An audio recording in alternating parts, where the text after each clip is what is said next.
In the mid-1980s, Dr. Bruce Woodley, a pediatrician from San Luis Obispo, published an article on the signs of molestation in genital and anal exams. The local district attorney sent children to Dr. Woodley that were suspected of being victims of molestation.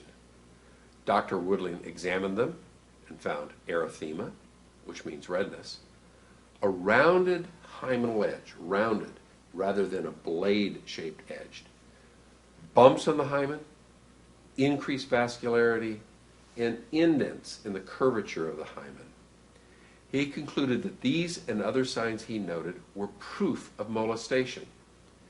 His work spread across the country and became accepted dogma. It was total junk science.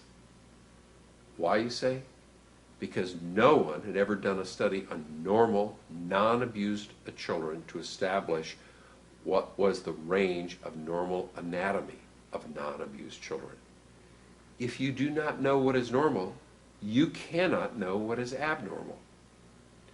In the early 1990s, the first controlled studies were done. And what did they find was normal? Erythema or redness, rounded hymenal edges, bumps on the hymen, increased vascularities, indents in the curvature of the hymen, and on and on. What Dr. Woodley had described as signs of abuse were in fact normal anatomy. Now the examination of children has turned into a word game.